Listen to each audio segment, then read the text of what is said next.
Being heard is one thing, making an impact is another. Changing culture is a milestone. This great accomplishment, along with many others, belongs to arguably one of the best-known bands ever, the Beatles, along with the well-known artist John Lennon.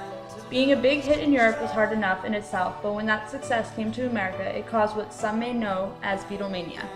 Four young men with a love for music, using it as their escape, or just for the sheer joy that music gave them, also brought fame, fortune, and a lifestyle that very few can compare to. John Lennon was born on October 9, 1940, in Liverpool from a mother who was a housewife and a salesman for a father. John's parents got divorced when he was 3 years old. He then went to go live with his oldest Aunt Mimi. John was quoted saying, "My mother just couldn't deal with life. She was the youngest and just couldn't cope with me." The worst pain is that of not being wanted, or realizing your parents do not need you in the way you need them. I was never really wanted. The lack of love went into my eyes and into my mind. The only reason I am a star is because of my repression. Nothing would have driven me through all of that if I was normal. John grew up with his Aunt Mimi. She was not supportive of John's band and often rejected his friends. John liked to stay home when he was younger. He liked to paint and write poetry. He liked reading and would spend a lot of time doing so. Going through school, John did fight a lot. He was a rebellious kid doing dangerous things. However, he grew up in a nice suburban area and considered himself a clean-cut kid. As this rock star in the making grew up, the band eventually started to meet each other, starting out with Paul and George meeting on a bus after school one day. Paul introduced George to John Lennon. Paul and John Lennon got introduced by joining the same band. After meeting, they would start a band that would change the music industry forever.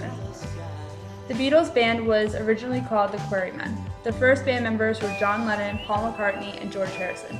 In 1958, it also consisted of Colin Hanton and John Duxbury. Their first recorded song was That'll Be a Day, and a Lennon-McCartney original called In Spite of All the Danger. John went to Liverpool Art College. Paul was a student at the Liverpool Institute, while George dropped out of school and got a job as an electrician assistant.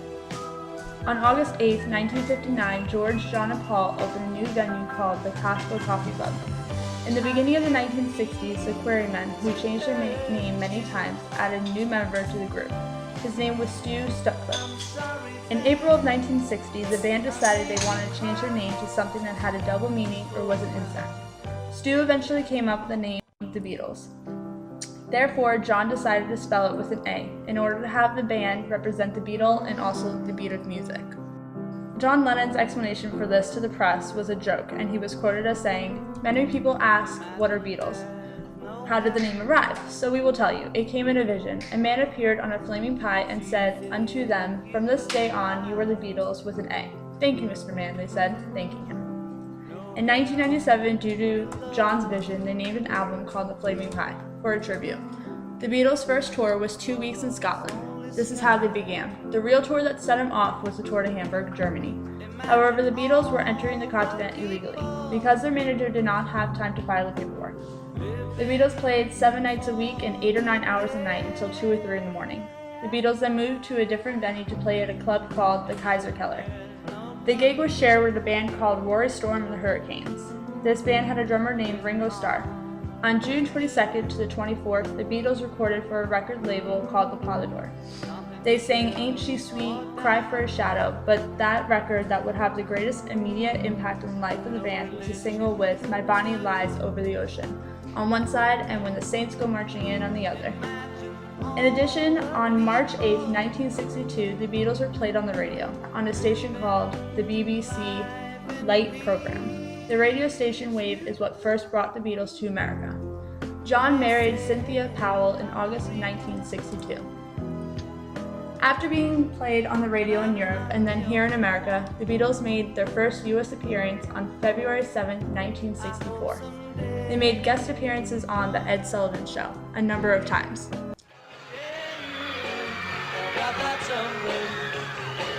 I think you understand. When I feel that something, I wanna hold your hand.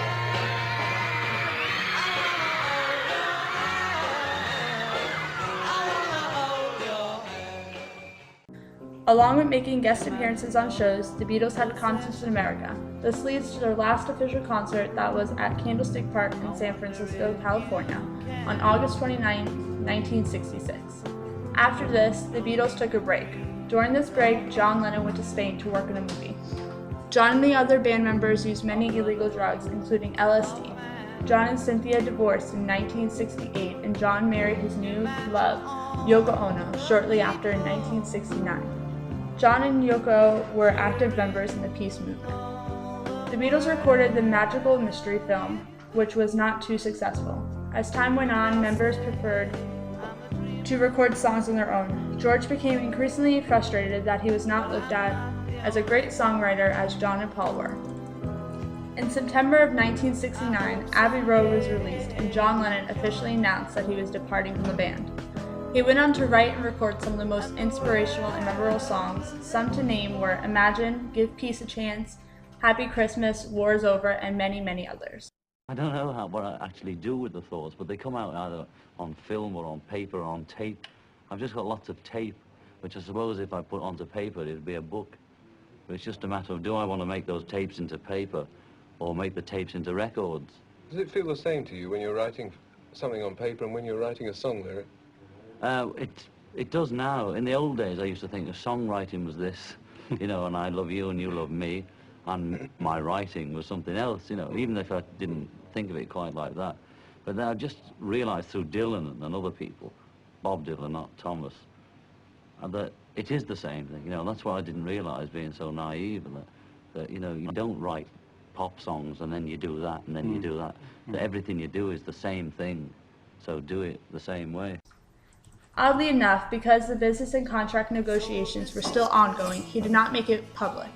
However, not long after, Paul announced to the public that John had officially left the band.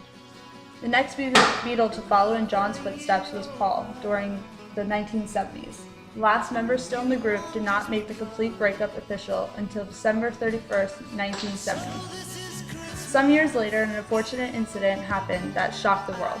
John Lennon was tragically murdered outside his residence in New York by a crazed fan named Mark David Chapman. While he and his wife were getting out of their car, he was shot repeatedly in the back and died from his wounds. Anything can happen. The Beatles, their early life growing up, and how four individuals became one, starting the early part of their career in Europe to the multi-year run here in America, where it eventually came to an end. The rise and fall happened, one and the same, with struggles, controversy, and arguing. Anything can happen, which is what happened when a great band such as the Beatles came to an end after such a remarkable run in the music industry. John Lennon wrote some of the most remarkable and memorable songs known, whether it's with the Beatles or on his own with his wife.